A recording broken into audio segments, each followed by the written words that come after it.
Welcome to HSBC Global Viewpoint, the podcast series that brings together business leaders and industry experts to explore the latest global insights, trends, and opportunities. Make sure you're subscribed to stay up to date with new episodes. Thanks for listening, and now on to today's show. The following podcast was recorded for publication on the 8th of August 2024 by HSBC Global Research. All the disclosures and disclaimers associated with it must be viewed on the link attached to your media player. And don't forget to follow us on Apple and Spotify, or wherever you get your podcasts. Just search for the Macro Brief.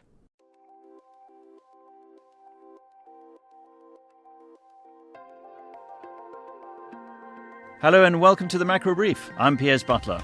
And there's only one story on investors' minds this week: the significant volatility that has swept across markets.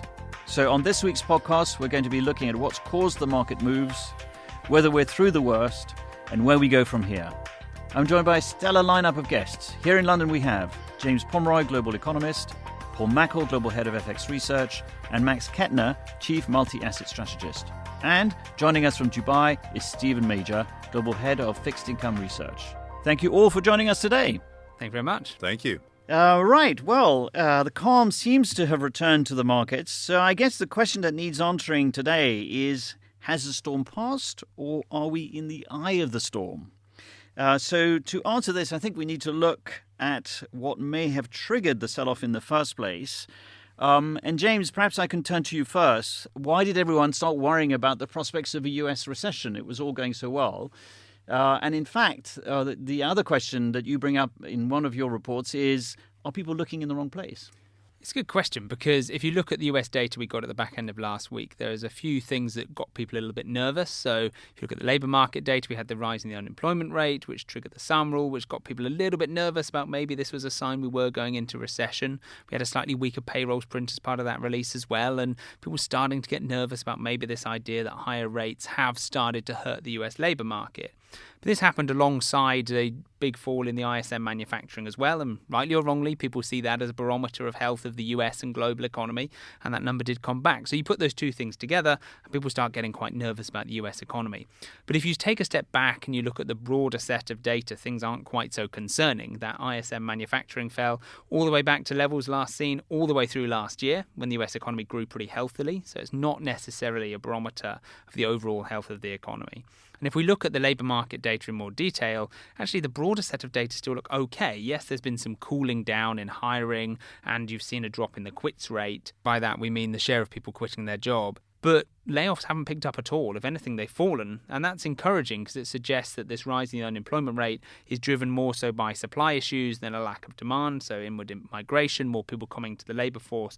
And that's why you're not seeing any impact on consumer spending. Demand is holding up and the economy's ticking along. So I can see why people got nervous, but it looks to me like the broader set of data look a little bit healthier than maybe people anticipated, just looking at those numbers at the back end of last week.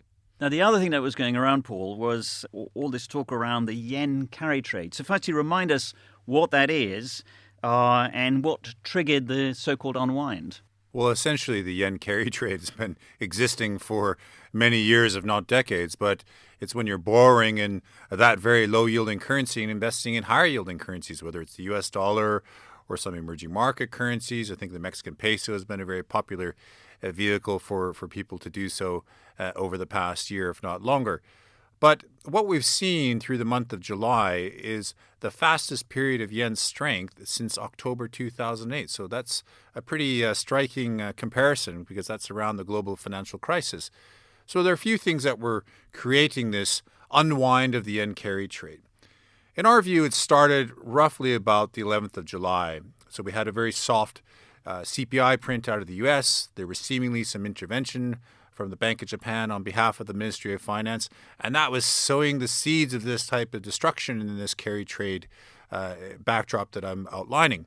Thereafter, market expectations started to become a lot more sensitive that the Bank of Japan could be raising interest rates more than expected, or could even surprise on the hawkish side. So we saw this snowball type effect build, and it just really cascaded into this currency getting stronger and stronger and stronger. And of course, the final piece of the puzzle was very much associated with what James was just outlining, concerns about the US. So a few things there playing out, but in a very nasty way. And then adding to that mix, Max, if we look at it as sort of some kind of cocktail, is the positioning. So is it fair to say that the positioning in the US equity market was stretched, particularly around the so-called Mag 7, and there was a lot of hype around AI that perhaps people started to focus on? Yeah, I think that's right, Piers. I think there's really what we sort of described as a triple whammy, this rotation out of AI and tech stocks, which first was going into the small caps, but then really was a rotation entirely out of those behemoths. And then, of course, we had just like Paul was lining out, this unwind of the global carry trade and then recession concerns. And all those three coming together at the same time was really creating a pretty toxic mix, especially in an environment where there is, of course, typically lower liquidity during those summer months. I guess also when we look at positioning of more systematic strategies, according to our measures, CTAs, for example, by which I mean commodity trading advisors were running equity exposure as high as it's been last in the summer of 2021, when all of us remember this meme saga and this meme craziness was going on when, we were spending more time on Reddit and Wall Street bets than on Bloomberg terminals. And I guess other strategies, systematic strategies, were running similar exposure. When we look at volatility target strategies, for example, again, they've had pretty elevated exposure, which is now started to come down. And Steve, finally, were you surprised at the speed of the adjustment and the scale of it in the bond markets? Well, I'll add to Max's triple whammy with triple top, because that's what's happened at the short end of the yield curve. I wrote a paper in April talking about a triple top, and 2-year yields have tried to break above 5% on 3 occasions in the last couple of years and failed. So the trend line was already in place, and I'm no technical analyst here. I'm not talking about charts and stuff to justify the view. We've been projecting lower 10-year yields for some time. With that in mind, it's not a total surprise that yields are coming down. The speed of the move, this is kind of how it works. The turning points in markets are not benign. And, the idea that we could call a benign turn looking at cyclical data, I think is also something to be careful with. So this is often what happens. You have a whole confluence of events and a fairly violent episode, and then the turn is in place. Yes, so picking up on that point, I guess the question is, what now? Are we back to the summer doldrums, or has something fundamental changed? And in that case, what should investors be looking for in terms of confirming that? Steve, we had you on the podcast recently, and you made the point from a bond perspective that you were rewarded for being patient. Do you think that patience is still advocated? Yeah, so from a bond perspective, these days there's an asymmetry in the return outlook. You're collecting a decent coupon, which is what lots of people have been doing in credit for some time, and just waiting for the turn. In equities, you could argue that you've had a long trend and valuations were stretched. It's not for me to tell you whether equities were rich or cheap, but bonds are not supposed to be the exciting part of the portfolio. It does strike me that they serve a purpose in diversification. And so just being patient, sitting in bonds, waiting for lower rates has been rewarded. And Paul, in terms of the BOJ, they have come out and said that they will not hike when the stock markets are volatile. Is that a significant statement? I think in the eyes of the FX market, it is. I mean, on the back of that, we have seen some stabilization in the Japanese yen, which has spilled over to other currencies stabilizing. So to your point, are we still in the eye of the storm? I mean, of course, we could be. But on the other hand, we are seeing some behaviors in exchange rates that are showing some signs of stabilization, which is encouraging. But yes, it is a significant statement in my view that the Bank of Japan is aware of how volatile markets have been, and in some ways they've been associated with the epicenter of this volatility.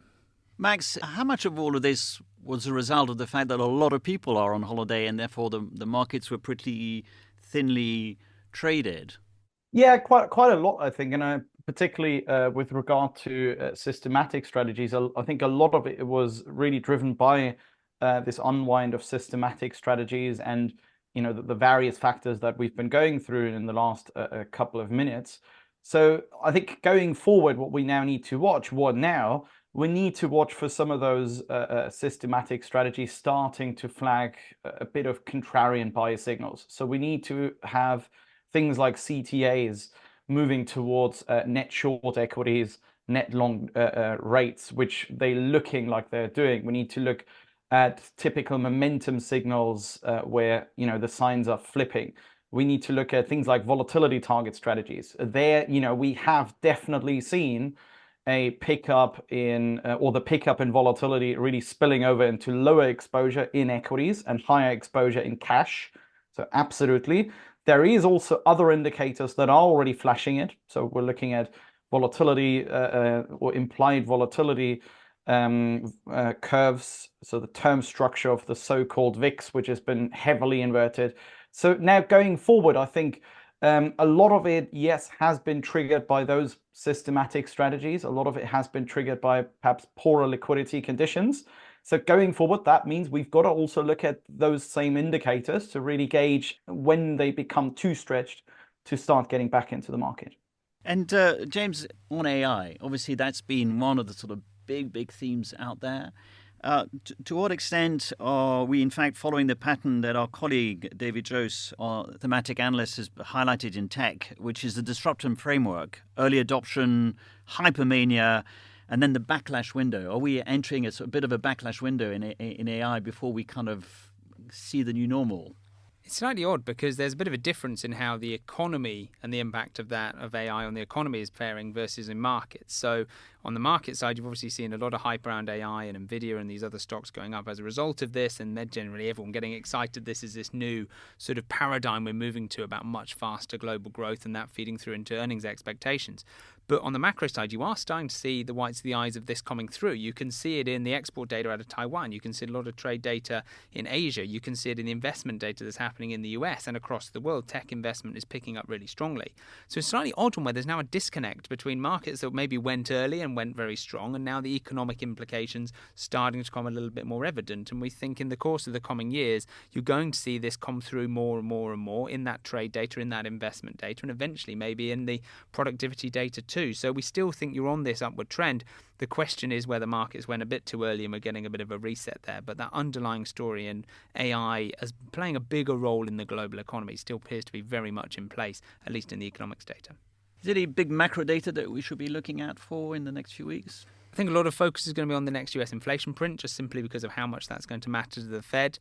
There's anything to do with the US labour market is going to get way more attention than it might have done historically. You look at things like initial jobless claims we get every week. Most people don't normally care that much, but I think in the coming weeks those numbers are going to be really interesting. And it's worth keeping an eye on those, in particular around some of the seasonality. We had a very seasonal pattern last year, which we're tracking for now, even if numbers are still going up. We had the same story last year. So we've got to keep an eye on these numbers. I think anything to do with the US consumer is going to be interesting as well. Confidence data, spending data is going to get a bigger attention now than it might have done, because the worry is you've had some signs of softness in the labour market. If people start cutting back and that leads to layoffs and that then spills out of control, that's when the recession risks are pretty clear. But as long as people keep spending, as long as layoffs stay low, then it's a much more comfortable environment and the soft landing that's in our forecast. So anything to do with the impact of this on the consumer and on the labour market is going to get loads more attention in the next few weeks than I think it has done in a long, long time. All right, well, maybe we'll have you back on the podcast on some other data. But for now, James, Paul, Max, and Steve, thank you very much for joining us today. Thank you very much. Thank you. Thank you. So that's all from us today. If you'd like more information on anything we've discussed, then please email askresearch@hsbc.com. Thanks for listening, and we'll see you next time on the Macro Brief.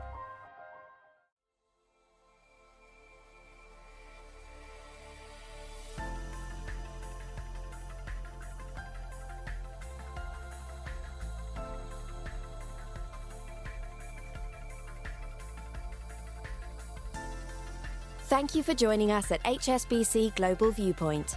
We hope you enjoyed the discussion. Make sure you're subscribed to stay up to date with new episodes.